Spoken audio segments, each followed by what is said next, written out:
Wood movement is no joke, and if you don't allow for it, nature will do what it does best and crack your hard work apart.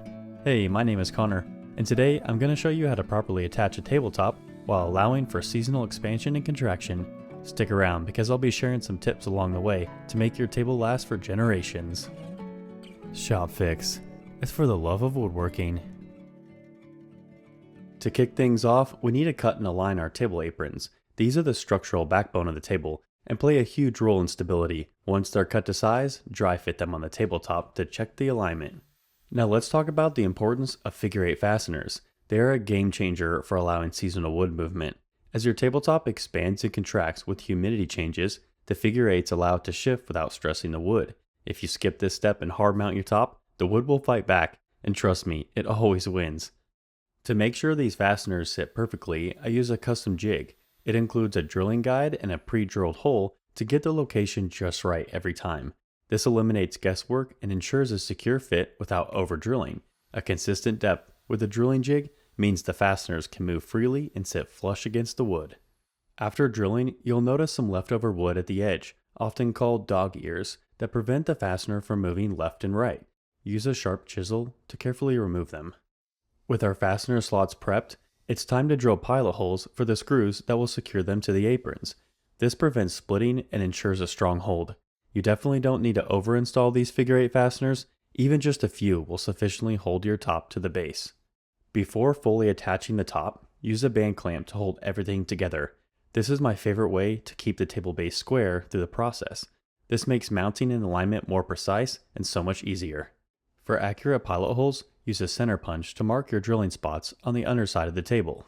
This keeps the drill bit from wandering and ensures perfect placement. This step is also crucial to prevent splits in your tabletop.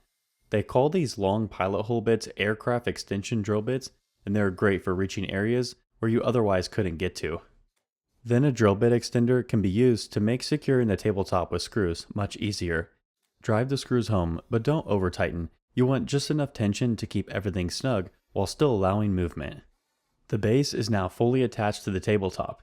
Next, we will add cross braces underneath for added strength.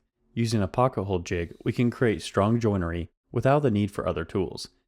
It's important to mention that the first defense against wood movement ruining your table is allowing the wood to properly dry before starting your project. Wood with a moisture content of around 6 to 8% is ideal for furniture projects. To reinforce the table legs and to secure them to the aprons, 90-degree metal joiners are used. This adds structural stability while giving the table base a firm foundation. Ensure the legs are aligned squarely to prevent any future wobbling. Using a pocket hole jig again, I create joinery for 45-degree corner braces. These are used to provide extra rigidity to the table legs and also to reinforce the structure of the overall base.